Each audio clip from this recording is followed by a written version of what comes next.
நண்பர்களே, இந்தியா ஒரு சேவிங்ஸை நேசிக்கும் நாடு என நம்பி வளர்ந்தோம். நம்ம தாத்தா பாட்டி காலத்துல கடன் வாங்குறது ஒரு அவமானமா பார்க்கப்பட்டது. வீட்ல யார் கூடயாவது மனஸ்தாபம் வந்தா கூட, "நீ கடன்காரன்" அப்படிங்கிற மாரி ஒரு திட்டா தான் இருந்துச்சு. ஆனா, இன்னைக்கு என்ன நடக்குதுன்னு பாருங்க. கடந்த 5 வருஷங்கள்ல இல்லாத அளவுக்கு இந்தியாவுடைய சேமிப்பு விகிதம் ரொம்ப கீழ போயிருக்கு. வெறும் 5% தான். அதே நேரத்துல இந்திய குடும்பங்களுடைய கடன் சுமை 41% உயர்ந்திருக்கு. சில வருஷங்களுக்கு முன்னால இது 33% தான் இருந்தது. வெறும் சில வருஷங்கள்ல 8% அதிகரிச்சிருக்கு. என்ன நடக்குது? எப்படி இவ்வளவு வேகமா மாறுச்சு? இந்த கதை தொடங்குறது 2015ல. அந்த காலத்துல இந்திய வங்கிகள் ஒரு பெரிய சிக்கல்ல மாட்டிக்கிட்டு இருந்தாங்க. வங்கிகள் பெரிய நிறுவனங்களுக்கு ஆயிரக்கணக்கான கோடிகள் கடன் கொடுத்திருந்தாங்க. ஆனா அந்த நிறுவனங்களால திருப்பி கொடுக்க முடியல. வங்கிகள் அந்த கடன்கள வாராக்கடன் அப்படின்னு எழுதவும் விரும்பல.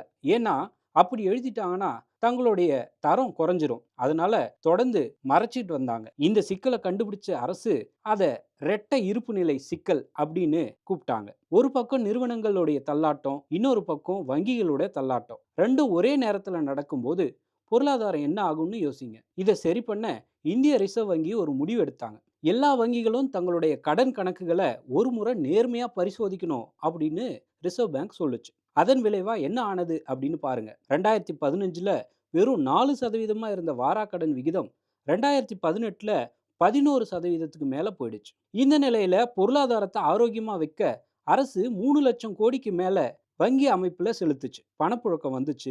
ஆனா வங்கிகளுக்கு ஒரு பயமும் கூடவே சேர்ந்து வந்துருச்சு. திரும்பவும் பெரிய நிறுவனங்களுக்கு கடன் கொடுத்து அந்த பழைய சிக்கல்ல மாட்டிக்க கூடாது அப்படின்னு நினைச்சாங்க. அப்போ அவங்க யார பார்த்தாங்க? நம்மள தான் பார்த்தாங்க. உங்கள தான் பார்த்தாங்க.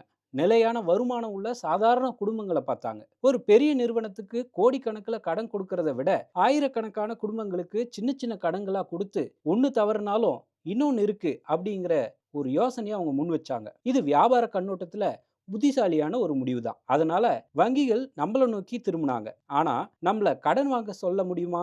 இந்தியர்கள் இயல்பாவே கடன வெறுக்கிறவங்க. அதனால வங்கிகள் ஒரு 3 அடுக்கு அணுகுமுறைய கையாண்டாங்க. முதல் அடுக்கு என்ன அப்படின்னா, உணர்வ பயன்படுத்தணும். உங்களோட பெற்றோர்கள் காலத்துல வெற்றி அப்படின்னா வீடு வாங்குறது, கார் வாங்குறது இதுதானே சொல்லுவாங்க. இது சமூக அந்தஸ்துடைய ஒரு அடையாளம். ஆனா தலைமுறை மாறிடுச்சு. இப்ப வெற்றி அப்படின்னா என்ன சொல்றாங்க? ஒரு புது ஃபோன் வாங்குறது, அவுட்டோர் ஷூட் போறது, அவுட்டோர் டூர் போறது, இந்த மாதிரி இருக்கிற ஒரு விஷயங்கள் தான் சொல்றாங்க. இது மட்டும் இல்ல, நல்ல உணவுங்கள சாப்பிடுறது, ஆடை வாங்குறது இந்த மாதிரி மாறியிருக்கு. இந்த மாற்றம் கடனுடைய வகைகள்ல தெரியுது. 2019ல வீட்டுக் கடன் தவிர்த்த சாதாரண நுகர்வு கடன்கள் மொத்த வீட்டுக் கடன்கள்ல 40% இருந்தது. 2025ல அது 55% உயர்ந்துடுச்சு. வீடு வாங்க கடன் வாங்குறதையும், செருப்பு வாங்க கடன் வாங்குறதையும் ஒரே விகிதத்துல சேர்த்து விட்டுட்டாங்க. இதுதான் இதனுடைய அர்த்தம். 2வது அடுக்கு என்ன அப்படின்னா, எளிமை. இப்ப நம்ம இந்த விஷயத்த பேசிக்கிட்டு இருக்கும்போதே, நம்மளோட ஃபோனுக்கு ஒரு செய்தி வருது. ஒரு ரூ. 1,00,000 முன் அனுமதி கடன் உங்களுக்கு கிடைக்கும் அப்படின்னு சொல்லியிருக்கான். நான் கடனே கேட்கலையே, யார்கிட்டயும் பேசலையே. ஆனா கடன் வந்து நம்ம வீட்டு கதவ தட்டுது. 2015க்கு முன்னாடி கடன் வாங்கணும் அப்படின்னா, பேங்க்குக்கு நேர்ல போணும். அவங்க குடுக்குற ஆவணங்கள்லாம் பார்க்கணும். நம்மளோட ஆவணங்கள அவங்க சரி பார்ப்பாங்க. மேலதிகாரிகள் இத ஒத்துக்கணும். இந்த மாதிரியான சிக்கல்கள் இருந்துச்சு. இது மட்டும் இல்லாம ரொம்ப நாட்கள் ஆகும் அப்படிங்கிற ஒரு பிரச்சனையும் இருந்துச்சு. அது ஒரு தடையாவே இருந்துச்சு. இப்போ அந்த தடைகள்லாம் எதுவும் கிடையாது. ஒரு பொட்டிய தட்டுனீங்கன்னா கடன் உடனே வந்துடுது. காய்கறி வாங்கணும்னா கூட அத இஎம்ஐல வாங்கிக்கலாம். சின்ன சின்ன டிரான்சாக்ஷனுக்கு கூட கிரெடிட் கார்ட லிங்க் பண்றீங்களா? அப்படின்ற மாதிரி ஒரு தகவல் இருக்கு. இந்த மாதிரியான எளிமைகள்லாம் ரொம்ப வசதியா இருக்கு. ஆனா வசதி சில நேரம் ஆபத்தா மாறும். 3வது அடுக்கு சுழற்சி. வங்கிகளுக்கும், நிதி நிறுவனங்களுக்கும் ரொம்பவும் லாபகரமான விஷயம் என்ன அப்படின்னா, கடன் ஒருபோதும் முடியவே கூடாது அப்படிங்கிறது தான். அதனால அவங்க சில நுட்பமான வழிகள கையாளுறாங்க. முதல்ல வட்டி இல்லா தவணை அப்படிங்கிறத எடுத்துக்கலாம். வட்டி இல்லாத அப்படின்னு சொல்றாங்க. ஆனா அது உண்மையிலே வட்டி இல்லாம இல்ல. வர்த்தக தள்ளுபடியில வட்டி மறைஞ்சிருக்கு. பேங்க் வந்து ஒரு வணிகர்கிட்ட கட்டண தள்ளுபடி வட்டிய மறைச்சிருக்கு அப்படிங்கிறத நம்ம புரிஞ்சுக்கலாம். பேங்க் வணிகர்கள் கிட்ட ஏதோ ஒரு பணம் வாங்குது. அந்த கட்டணம் விலையில ஏற்கனவே சேர்க்கப்பட்டிருக்கும். 2வது குறைஞ்சபட்ச தொகையை செலுத்துங்க அப்படின்னு ஒரு அழைப்பு. கிரெடிட் கார்டு தொகை முழுமையா செலுத்தலைனாலும் குறைஞ்சபட்சமா கொஞ்சமா செலுத்தினா போதும் அப்படின்னு சொல்றாங்க. ஆனா மீதி தொகைக்கு வருஷத்துக்கு 36ல இருந்து 42% வரைக்கும் வரி போடுறாங்க. ஒரு முறை அந்த சுழல்ல விழுந்துட்டீங்க அப்படின்னா வெளிய வர்றது ரொம்பவே கஷ்டம். 3வது ரிவார்ட்ஸ்ன்னு சொல்லப்படுற இந்த வெகுமதி புள்ளிகள். கடன் அட்டையை பயன்படுத்தும் போது இந்த புள்ளிகள் கிடைக்கும். இந்த புள்ளிகள் கிடைக்கணும் அப்படிங்கிற ஆசையில எது தேவையோ அது இல்லாம தேவையில்லாத செலவுகளையும் நம்ம செஞ்சுக்கிட்டு இருக்கோம் அப்படிங்கிறத புரிஞ்சுக்குங்க. 4வது தானாவே அதிகரிக்கிற லிமிட். கிரெடிட் கார்டு லிமிட்ட முடிஞ்சதுமே கிரெடிட் கார்டு வரம்ப முழுசும் பயன்படுத்தி திருப்பி கட்டுறவங்களுக்கு வங்கிகள் தானாகவே தங்களுடைய லிமிட்ட அதிகரிக்கிறாங்க. 5,00,000 வரம்பு இருக்கு அப்படின்னா, அது உடனே 7,00,000 மாறுது. நீங்க எந்த அப்ளிகேஷனும் போடாமலே அவங்களே தங்களுடைய லிமிட்ட இன்கிரீஸ் பண்ணி புது கார்டையும் வீட்டுக்கு அனுப்பி விட்டுறாங்க. இது ஒரு கன்னி வலை அப்படின்னு சொல்லலாம். இந்த 3 அடுக்குகள்ல நாம வேலை செஞ்சிருந்தா, நாம கடன்ல சிக்கியிருந்தா என்ன பண்றது அப்படிங்கிறத இப்ப பார்க்கலாம். நான் இத 4 கேள்விகளா உங்க முன்னாடி வைக்கிறேன். ஒவ்வொரு கேள்விக்கும் நேர்மையா பதில் சொல்லுங்க. முதல் கேள்வி, உங்க மொத்த கிரெடிட் கார்டுடைய வரம்புல 30% அதிகமா பயன்படுத்துறீங்களா? உதாரணமா 1,00,000 வரம்புல 50,000 பயன்படுத்துறீங்களா? இது ஒரு எச்சரிக்கையான அறிகுறி. இது ரொம்ப ஷார்ட் டெர்ம்ல இருந்தா பரவாயில்ல. ஆனா இது தொடர்ந்து இப்படியே போச்சுன்னா, நீங்க கடன்ல வாழ்க்கைய நடத்த விருப்பப்படுறீங்க அப்படின்னு அர்த்தம். 2வது கேள்வி, நீங்க இன்ஸ்டால்மென்ட்ல வாங்கியிருக்கிற பொருள லிஸ்ட் பண்ணுங்க. இப்ப ஒவ்வொன்னுத்தையும் 2ஆ பிரிக்கணும். 1 சொத்தா மாறுறது, இன்னொன்னு பொறுப்பா மாறுறது. வேலை செய்ய ரொம்ப முக்கியமா தேவைப்படுற கம்ப்யூட்டர், இது ஒரு சொத்து. ஆனா, ஏற்கனவே கம்ப்யூட்டர் இருக்கு. 3வதா ஒரு கம்ப்யூட்டர் வாங்குறீங்க.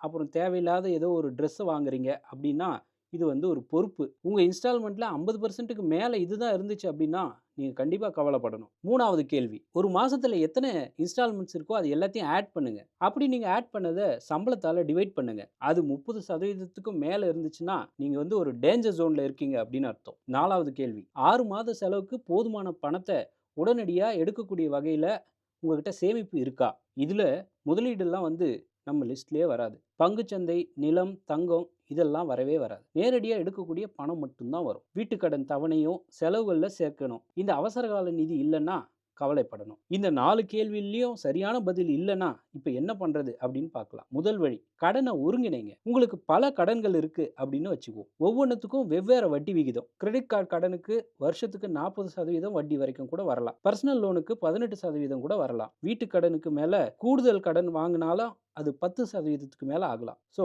அதிக வட்டி கடன்கள எல்லாம் ஒண்ணா சேர்த்து குறைஞ்ச வட்டி கடனா மாத்தலாம். இது மொத்தமா செலுத்த வேண்டிய தொகைய குறைக்கும். 2வது வழி, உயர் வட்டி முதல் முறை. உங்களுடைய எல்லா கடன்களையும் வட்டி விகிதத்துடைய அடிப்படையில ஒரு வரிசைப்படுத்துங்க. ரொம்ப அதிக வட்டி இருக்கிறத முதல்ல கட்டி முடிங்க. ஏன்னா, வட்டி தான் உங்களுடைய செல்வத்த கரைச்சுக்கிட்டு இருக்கிற ஒரு முக்கியமான விஷயம். அதிக வட்டி போனா மொத்தமா சுமை குறைஞ்சிரும். 3வது வழி, ஒரு சின்ன வெற்றி முறை. சில பேருக்கு அதிக வட்டி கடன் ரொம்ப பெருசா இருக்கும். அத முடிக்கிறதுக்கு ரொம்ப காலம் ஆகும். அந்த காலத்துல முன்னேற்றம் தெரியாம மனம் தளர்வுபடும். அப்படிப்பட்டவங்களுக்கு சின்ன சின்ன வெற்றி முறைகள் நல்லது. ரொம்ப சின்ன கடன முதல்ல முடிங்க. அந்த வெற்றியுடைய அந்த உணர்வு உங்கள தொடர உந்துதல் குடுக்கும். அதுக்கப்புறம் அடுத்தத முடிங்க.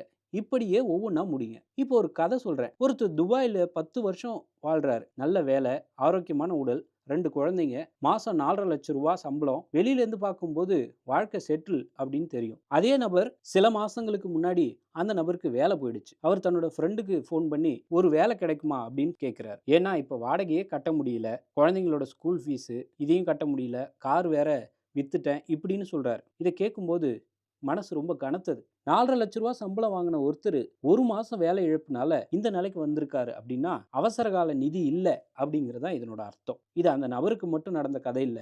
இந்தியால லட்சக்கணக்கான குடும்பங்கள் இந்த சூழல்ல தான் இருக்காங்க. சம்பளம் வருது. ஆனா சம்பளம் வர்றதுக்கு முன்னாடியே இந்த இன்ஸ்டால்மென்ட்ஸ்க்கு போயிடுது. ஒரு அவசர காலம் வந்தா தாங்கும் திறனே சுத்தமா இல்ல. நீங்க நல்லா ஞாபகம் வச்சுக்கோங்க. கடன் கெட்டதில்ல. சொத்து உருவாக்குறதுக்கு கடன் வாங்குறது புத்திசாலித்தனம். வீடு வாங்க கடன், தொழில் தொடங்குறதுக்கு கடன் இதெல்லாம் ஒரு நியாயமான விஷயம். ஆனா, என் ஃப்ரெண்டு வாங்கிட்டான் அப்படிங்கிறதுக்காக கடன் வாங்குறது, சமூக வலைதளங்கள பார்த்தேன் அப்படிங்கிறதுக்காக கடன் வாங்குறது, வட்டி இல்லாத தவணை அப்படின்னு சொல்லி ஏமாந்து தேவையில்லாம வாங்குறது, இது எல்லாமே ஒரு மாதிரி வலைன்னு சொல்லுவாங்க இல்லையா? அந்த வலையில விழுறது. யாரோ ஒருத்தன் தன்னோட வாழ்க்கைய வாழ்றான். அத அவன் சமூக வலைதளத்தில போடுறான். நீங்களும் அத பார்க்குறீங்க. அவன போல வாழணும் அப்படின்னு ஆசை வருது. அந்த ஆசைய நிறைவேற்ற கடன் வாங்குறீங்க.